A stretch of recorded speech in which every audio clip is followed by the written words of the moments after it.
وما كان هذا القرآن أن يفترى من دون الله ولكن تصديق الذي بين يديه وتفصيل الكتاب لا ريب فيه من رب العالمين. أم يقولون افتراه قل فأتوا بسورة مثله وادعوا من استطعتم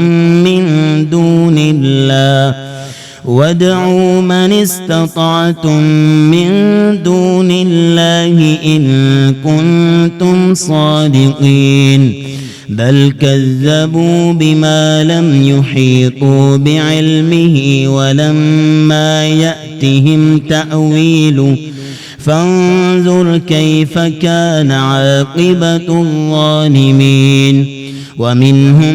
من يؤمن به ومنهم من لا يؤمن به وربك أعلم بالمفسدين. وإن كذبوك فقل لي عملي ولكم عملكم أنتم بريئون مما أعمل وأنا بريء مما تعملون. ومنهم من يستمعون إليك أفأنت تسمع الصم ولو كانوا لا يعقلون. ومنهم من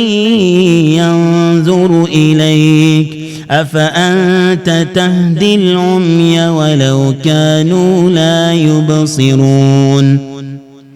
إن الله لا يظلم الناس شيئا ولكن الناس أنفسهم يظلمون. إن الله لا يظلم الناس شيئا ولكن الناس أنفسهم يظلمون. ويوم يحشرهم جميعا كأن لم يلبثوا إلا ساعة من النهار يتعارفون بينهم قد خسر الذين كذبوا بلقاء الله وما كانوا مهتدين. وإما نرينك بعض الذي نعدهم أو نتوفينك فإلينا مرجعهم ثم الله شهيد على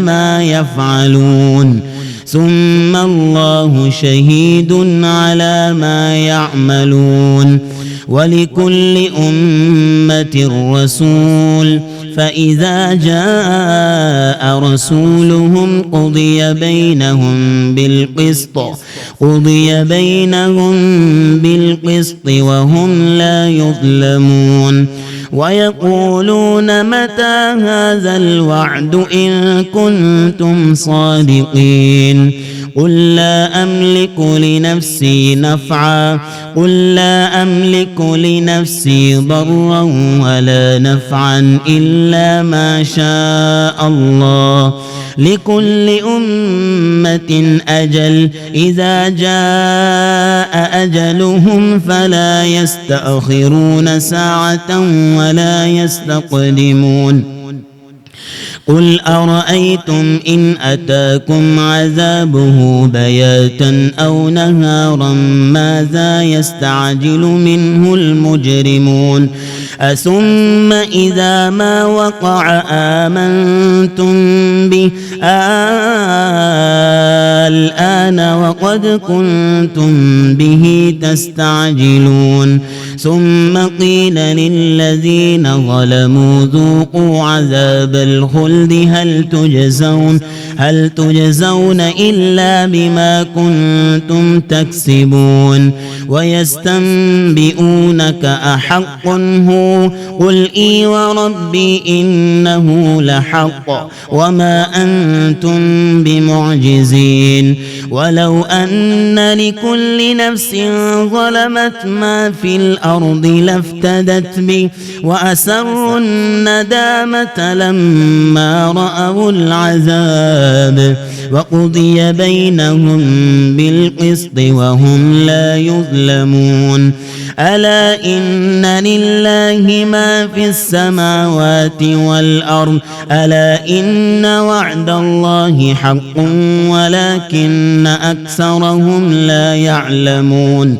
هو يحيي ويميت وإليه ترجعون يا أيها الناس قد جاءتكم موعظة من ربكم وشفاء لما في الصدور وهدى ورحمة للمؤمنين قل بفضل الله وبرحمته فبذلك فليفرحوا هو خير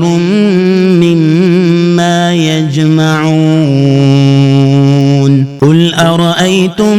ما أنزل الله لكم من رزق فجعلتم منه حراما وحلالا قل الله أذن لكم أم على الله تفترون وما ظن الذين يفترون على الله الكذب يوم القيامة إن الله لذو فضل على الناس ولكن أكثرهم لا يشكرون وما تكون في شأن وما تتلو منه من قرآن ولا تعملون من عمل إلا كنا عليكم شهودا إذ تفيضون فيه وما يعزب عن ربك من مثقال ذرة في الأرض ولا في السماء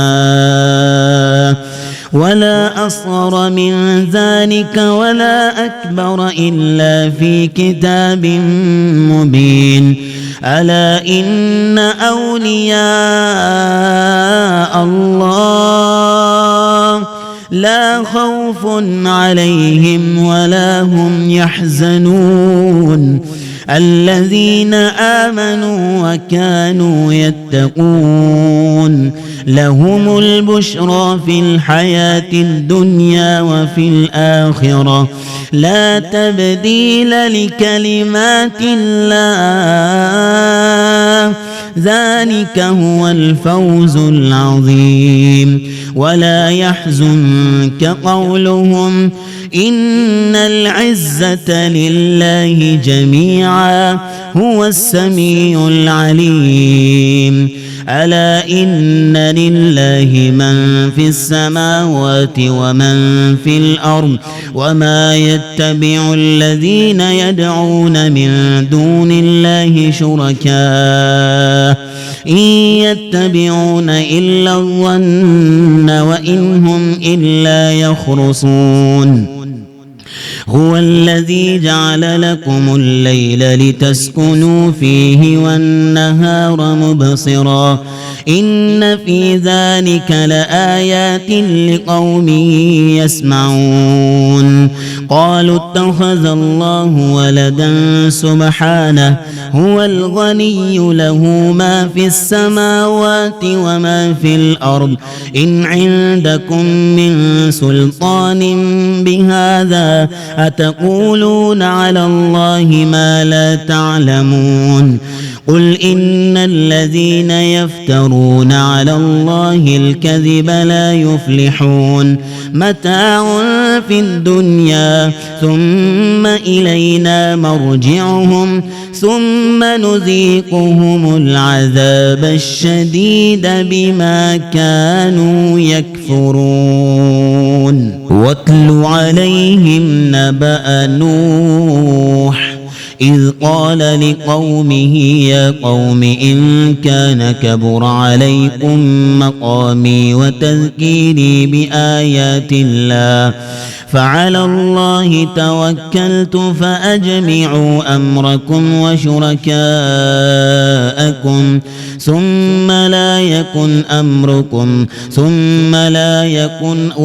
ثم لا يكن أمركم عليكم غمة ثم قضوا إلي ولا تنذرون فإن توليتم فما سألتكم من أجر إن أجري إلا على الله وأمرت أن أكون من المسلمين فكذبوه فنجيناه ومن معه في الفلك وجعلناهم خلائف وأغرقنا الذين كذبوا بآياتنا فانظر كيف كان عاقبة المنذرين ثم بعثنا من بعده رسلا إلى قومهم فجاءوهم بالبينات فما كانوا ليؤمنوا بما كذبوا به من قبل كذلك نطبع على قلوب المعتدين ثم بعثنا من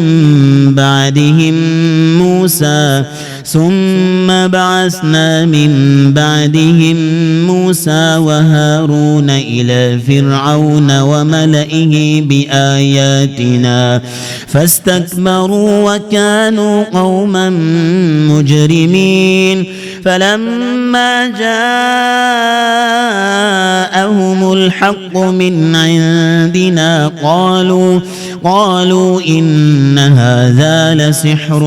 مبين قال موسى أتقولون للحق لما جاءكم أسحر هذا ولا يفلح الساحرون قالوا أجئتنا لتلفتنا عما وجدنا عليه آباءنا وتكون لكما الكبرياء في الأرض وما نحن لكما بمؤمنين وقال فرعون ائتوني بكل ساحر عليم فلما جاء السحرة قال لهم موسى ألقوا ما أنتم ملقون فلما ألقوا قال موسى ما جئتم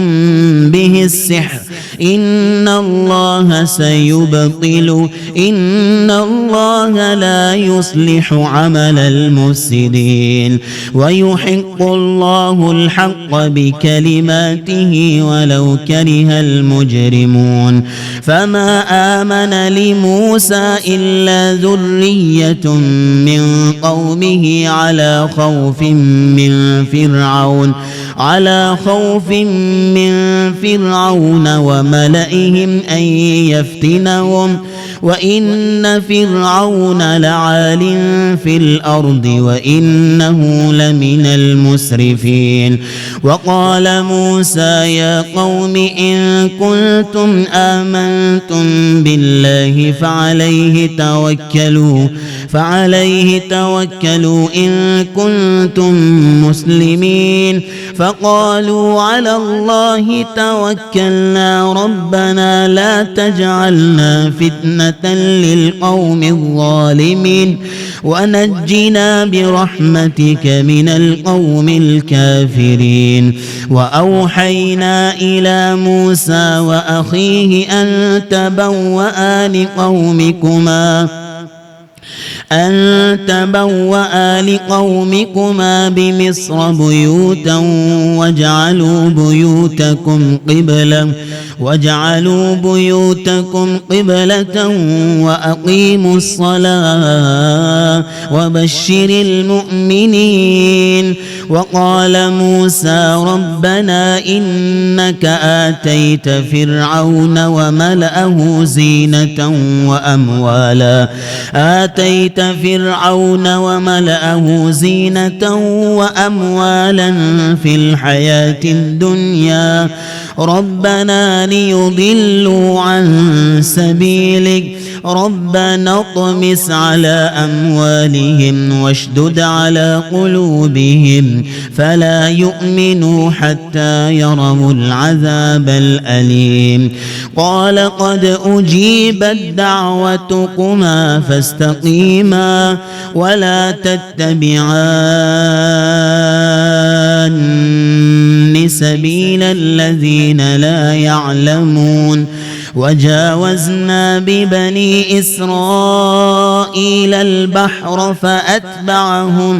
فأتبعهم فرعون وجنوده بغيا وعدوا حتى إذا أدركه الغرق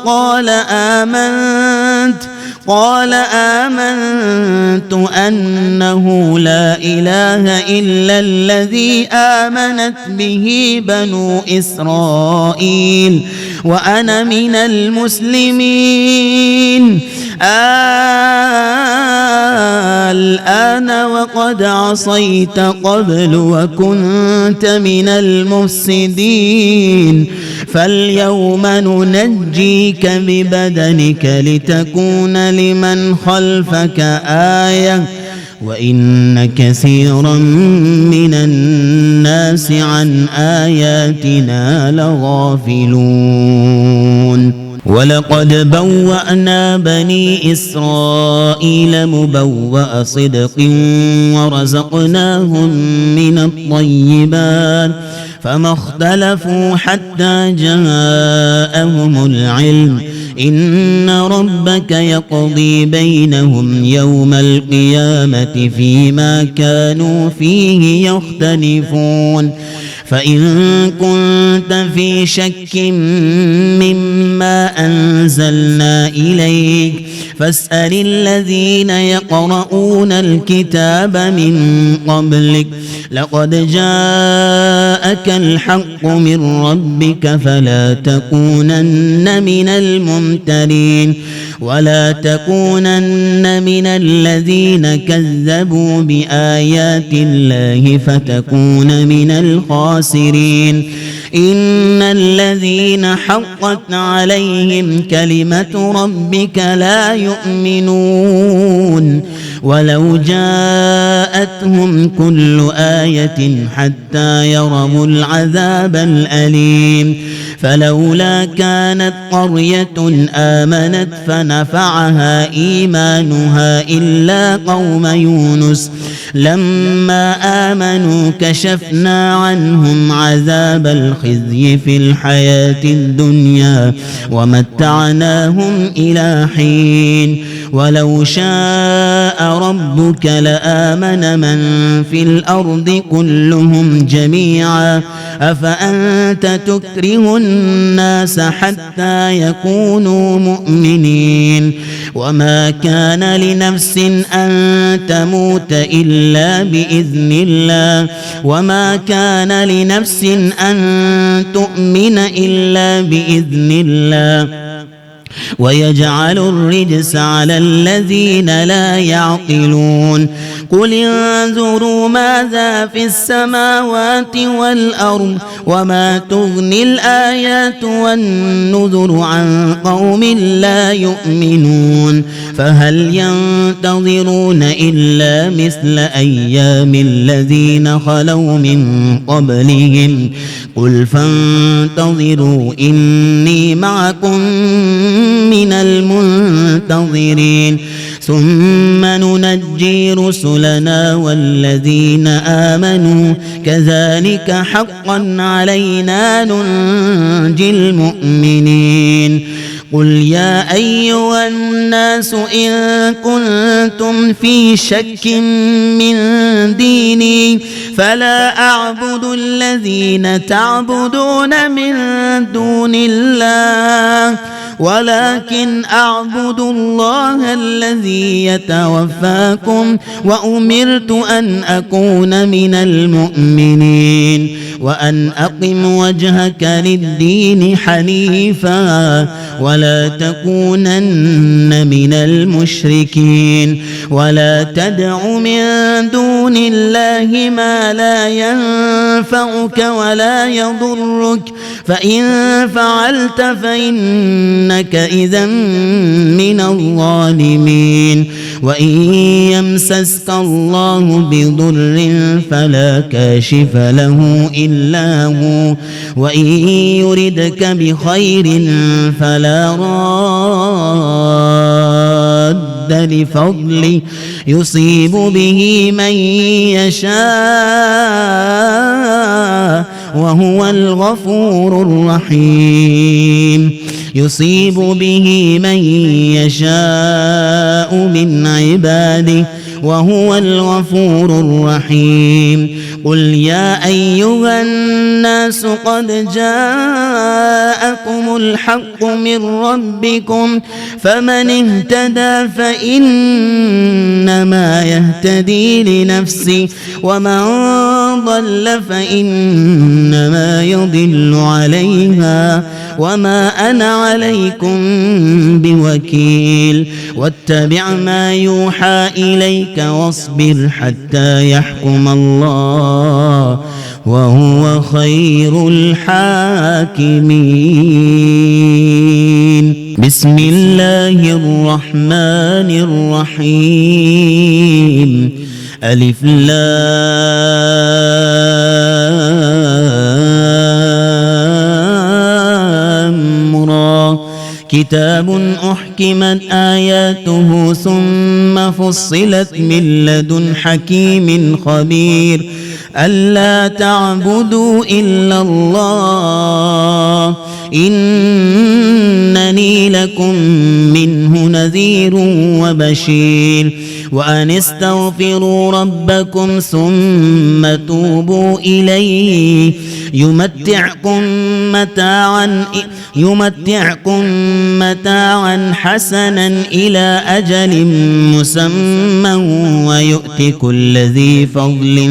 فضلا وإن تولوا فإني أخاف عليكم عذاب يوم كبير إلى الله مرجعكم وهو على كل شيء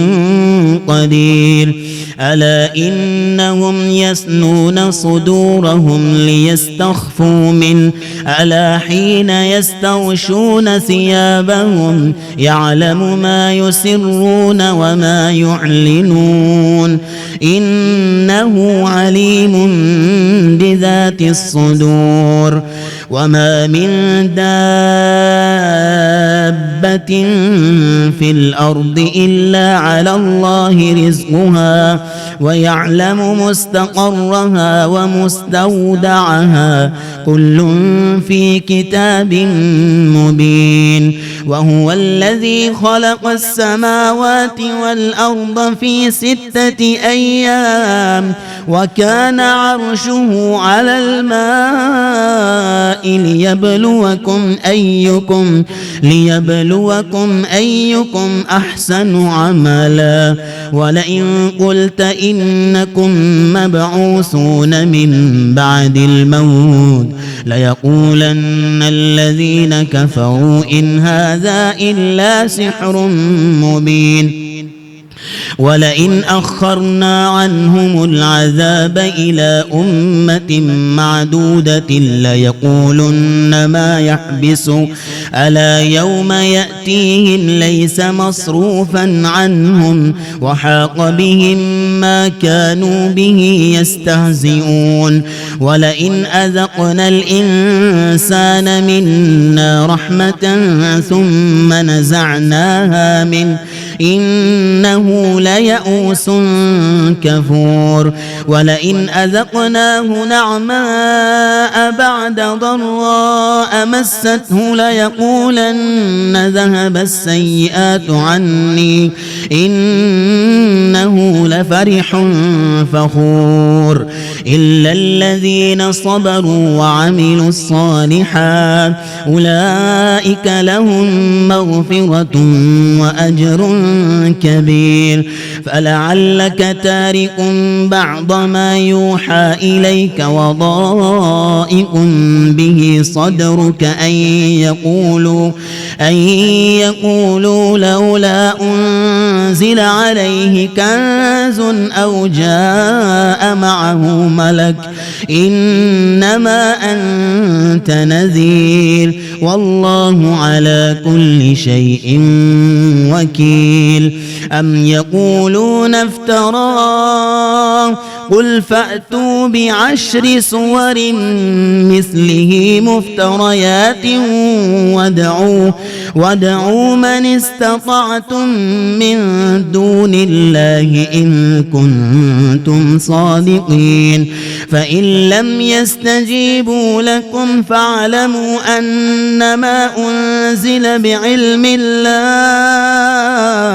وأن لا إله إلا هو فهل أنتم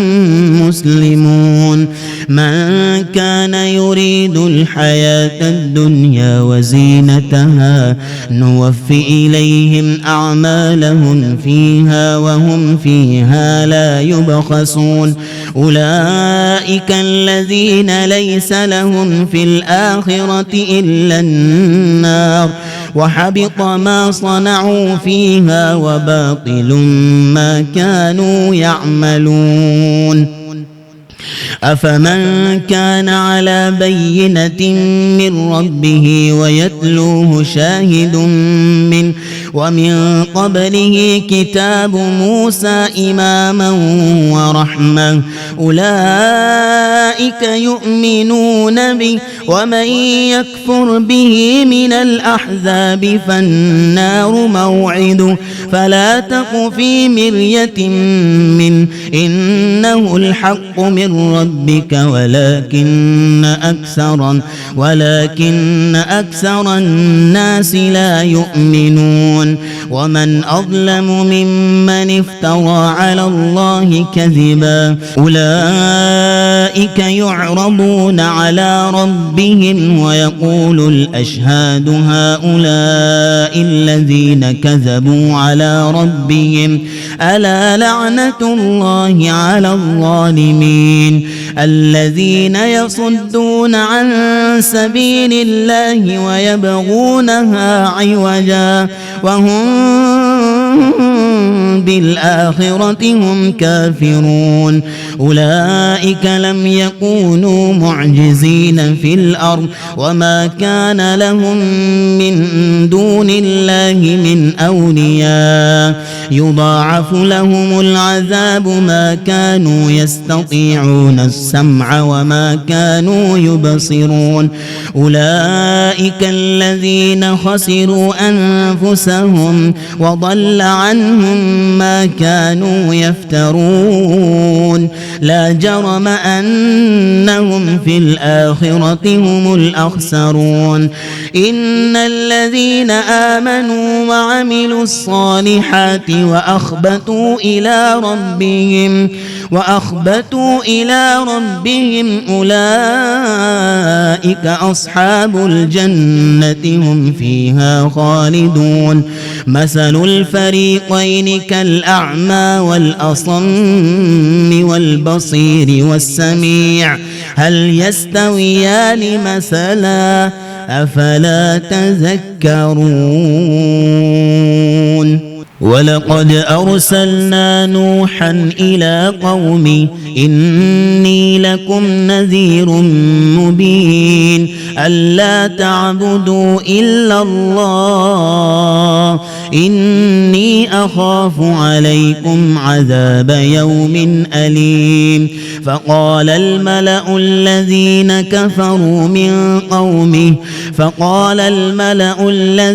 كفروا من قومه ما نراك إلا بشرا مثلنا وما نراك اتبعك إلا الذين هم أراذلنا بادي الرأي وما نرى لكم علينا من فضل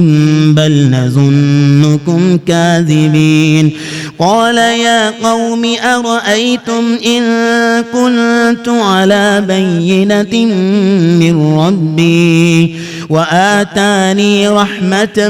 من عنده فعميت عليكم أنلزمكموها وأنتم لها كارهون.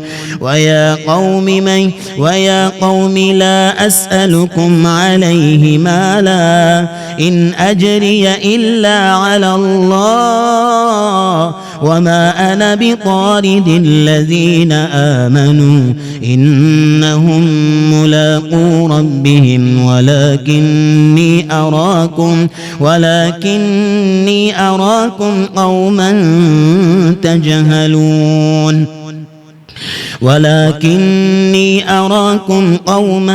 تجهلون. ويا قوم من ينصرني من الله إن تردتهم أفلا تذكرون. ولا أقول لكم عندي خزائن الله ولا أعلم الغيب ولا أقول إني ملك ولا أقول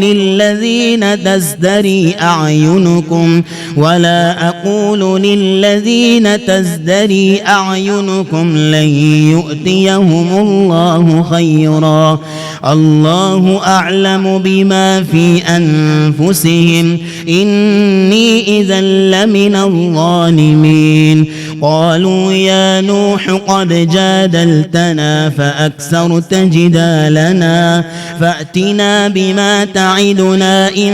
كنت من الصادقين. قال إنما يأتيكم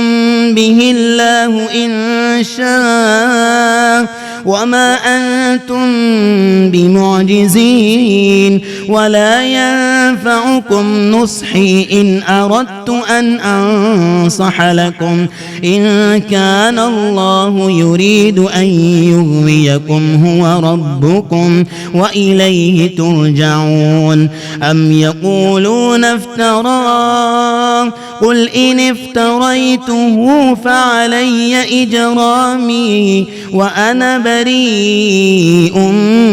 مما تجرمون. وأوحي إلى نوح أنه لن يؤمن من قومك إلا من قد آمن فلا تبتئس بما كانوا يفعلون. واصنع الفلك بأعيننا ووحينا ولا تخاطبني في الذين ظلموا إنهم مغرقون. ويصنع الفلك وكلما مر عليه ملأ من قومه سخروا منه قال إن تسخروا منا فإنا نسخر منكم كما تسخرون. فسوف تعلمون من يأتيه عذاب يخزيه ويحل عليه عذاب مقيم. حتى إذا جاء أمرنا وفاضت النور قل نحمل فيها من كل زوجين اثنين وأهلك إلا من سبق عليه القول وما آمن معه إلا قليل. وقال اركبوا فيها بسم الله مجريها ومرساها إن ربي لغفور رحيم. وهي تجري بهم في موج كالجبال ونادى نوح ابنه وكان في معزل يا بني اركب معنا ولا تكن مع الكافرين قال سآوي إلى جبل يعصمني من الماء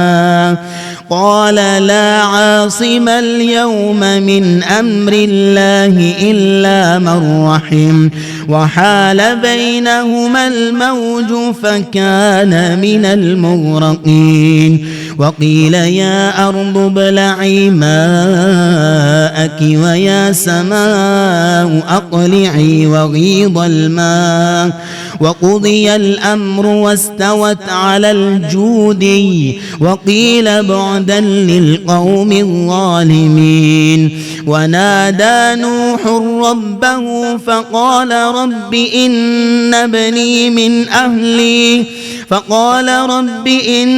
ابني من أهلي وإن وعدك الحق وأنت أحكم الحاكمين قال يا نوح إنه ليس من أهلك إنه عمل غير صالح فلا تسألني ما ليس لك به علم إني أعظك أن تكون من الجاهلين قال رب إني أعوذ بك أن أسألك ما ليس لي به علم وإلا تغفر لي وترحمني أكن من الخاسرين قيل يا نوح اهبط بسلام منا وبركات عليك وعلى ممن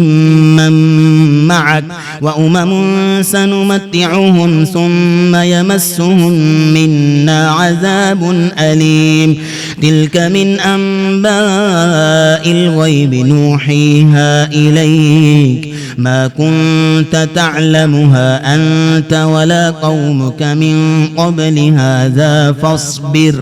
إن العاقبة للمتقين وإلى عاد أخاهم هودا قال يا قوم اعبدوا الله ما لكم من إله غيره إن أنتم إلا مفترون يا قوم لا أسألكم عليه أجرا إن أجري إلا على الذي فطرني أفلا تعقلون ويا قوم استغفروا ربكم ثم توبوا إليه يرسل السماء عليكم مدرارا ويزدكم قوة إلى قوتكم ولا تتولوا مجرمين قالوا يا هود ما جئتنا ببينة وما نحن بتاركي آلهتنا عن قولك وما نحن لك بمؤمنين إن نقول إلا اعتراك بعض آلهتنا بسوء قال إني أشهد الله واشهدوا أني بريء مما تشركون من دونه فكيدوني جميعا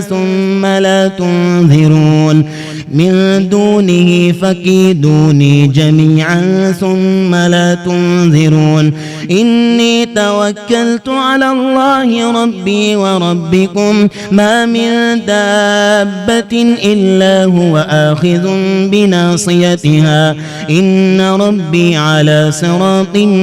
مستقيم فإن تولوا فقد أبلغتكم ما أرسلت به إليكم ويستخلف ربي قوما غيركم ولا تضرونه شيئا إن ربي على كل شيء حفيظ ولما جاء أمرنا نجينا هودا والذين آمنوا معه برحمة منا ونجيناهم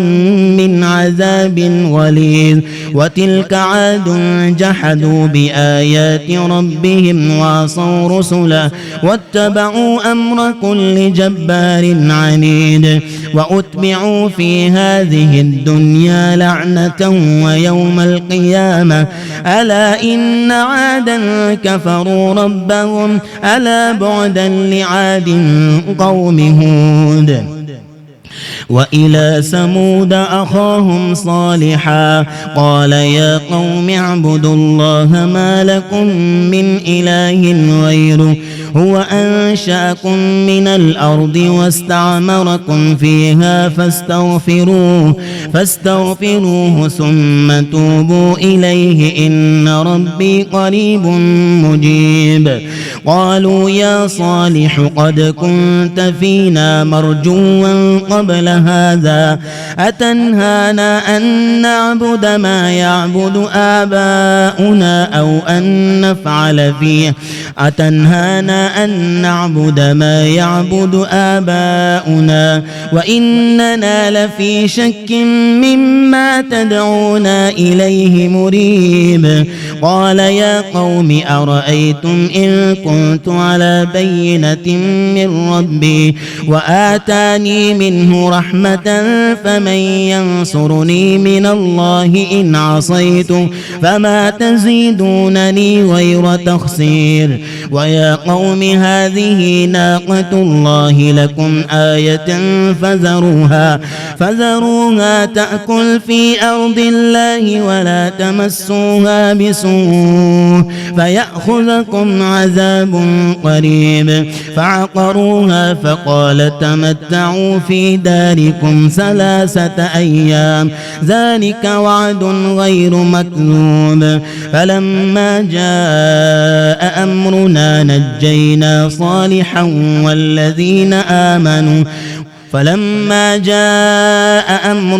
نجينا صالحا والذين آمنوا معه برحمة منا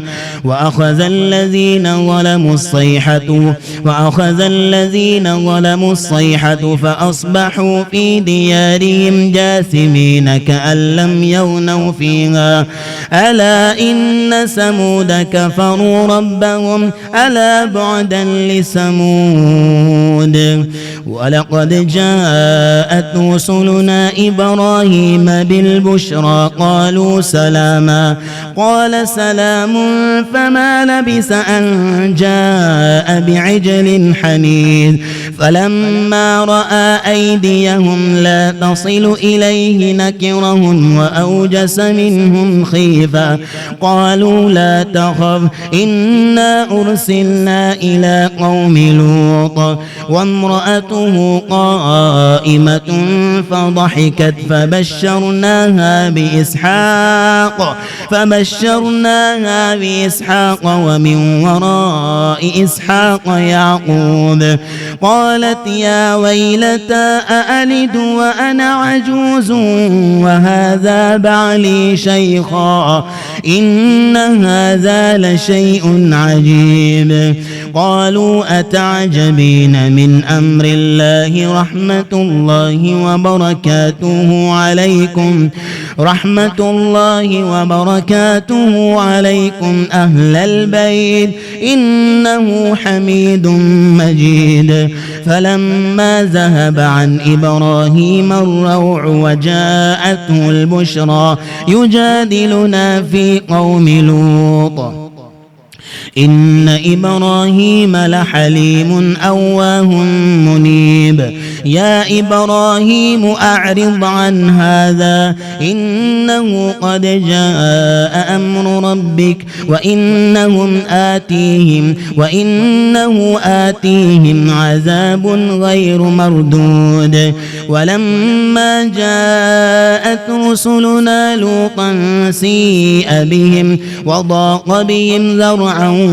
وقال هذا يوم عصيب وجاءه قومه يهرعون إليه ومن قبل كانوا يعملون السيئات قال يا قوم هؤلاء بناتي هن أطهر لكم فاتقوا الله ولا تخزون في ضيفي أليس منكم رجل رشيد قالوا لقد علمت ما لنا في بناتك من حق وإنك لتعلم ما نريد قال لو أن لي بكم قوة أو آوي إلى ركن شديد قالوا يا لوط إنا رسل ربك لن يصلوا إليك فأسر بأهلك بقطع من الليل ولا يلتفت منكم أحد إلا امرأتك إنه مصيبها ما أصابهم إن موعدهم الصبح أليس الصبح بقريب فلما جاء أمرنا جعلنا عاليها سافلها وأمطرنا عليها حجارة من سجيل منضود مسومة عند ربك وما هي من الظالمين ببعيد وإلى مدين أخاهم شعيبا قال يا قوم اعبدوا الله ما لكم من إله غيره ولا تنقصوا المكيال والميزان إني أراكم بخير وإني أخاف عليكم عذاب يوم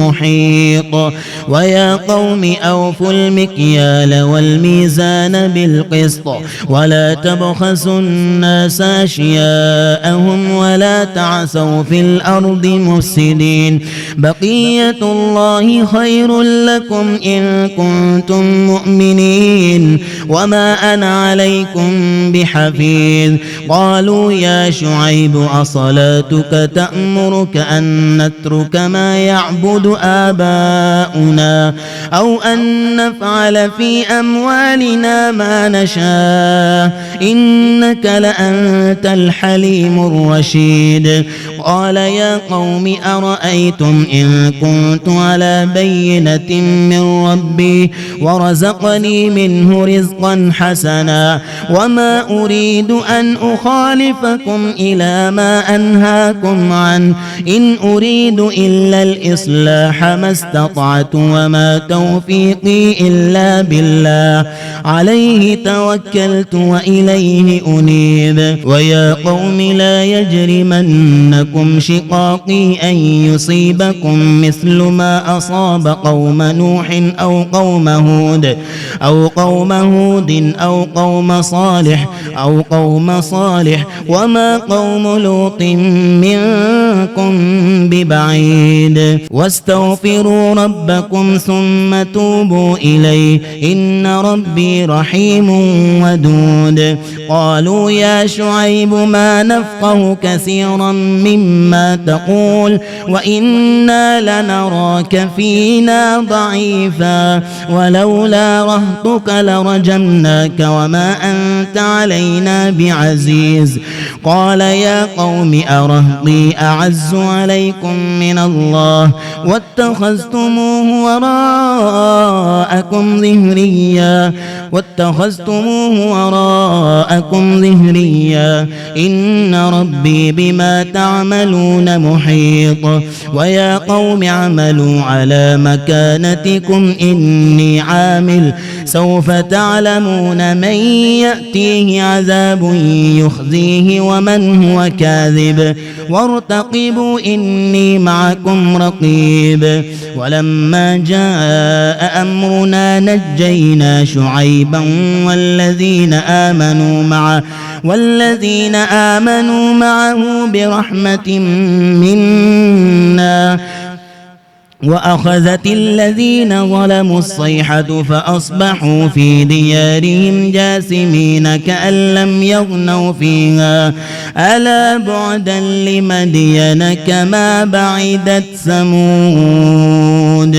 ولقد أرسلنا موسى بآياتنا وسلطان مبين إلى فرعون وملئه فاتبعوا أمر فرعون وما أمر فرعون برشيد يقدم قومه يوم القيامة فأوردهم النار وبئس الورد المورود وأتبعوا في هذه لعنة ويوم القيامة بئس الرفد المرفود ذلك من أنباء القرى نقصه عليك منها قائم وحصيد وما ظلمناهم ولكن ظلموا أنفسهم فما أغنت عنهم آلهتهم التي يدعون من دون الله من شيء لما جاء أمر ربك وما زادوهم غير تتبيب وكذلك أخذ ربك إذا أخذ القرى وهي ظالمة إن أخذه أليم شديد إن في ذلك لآية لمن خاف عذاب الآخرة ذلك يوم مجموع له الناس وذلك يوم مشهود وما نؤخره إلا لأجل معدود يوم يأتي لا تكلم نفس إلا بإذنه فمنهم شقي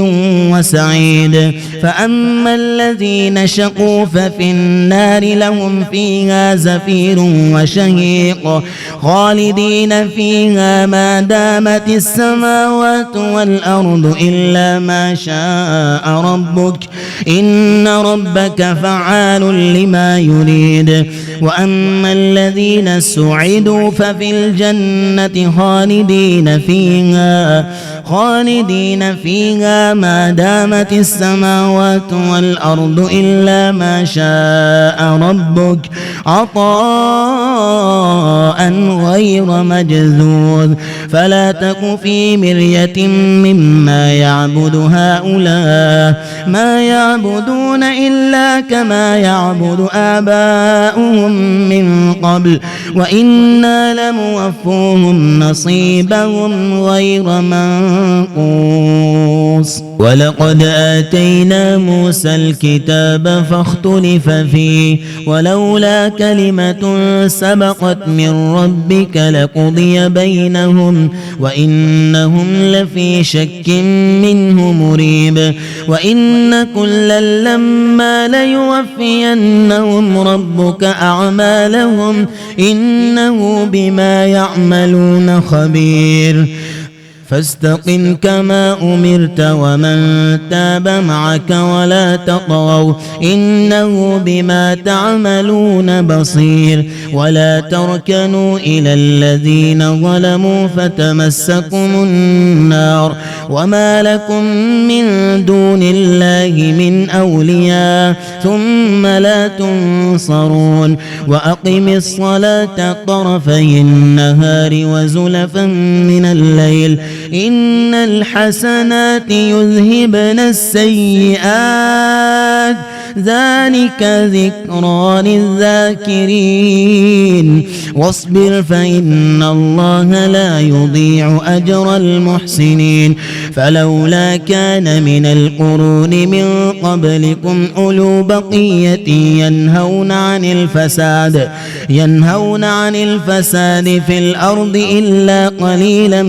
منهم واتبع الذين ظلموا ما أترفوا فيه وكانوا مجرمين وما كان ربك ليهلك القرى بظلم وأهلها مصلحون ولو شاء ربك لجعل الناس أمة واحدة ولا يزالون مختلفين إلا من رحم ربك ولذلك خلقهم وتمت كلمة ربك لأملأن جهنم من الجنة والناس أجمعين وكلا نقص عليك من أنباء الرسل ما نثبت به فؤادك وجاءك في هذه الحق وموعظة وذكرى للمؤمنين وقل للذين لا يؤمنون اعملوا على مكانتكم إنا عاملون وانتظروا إنا منتظرون ولله غيب السماوات والأرض وإليه يرجع الأمر كله فاعبده وتوكل عليه وما ربك بغافل عما تعملون.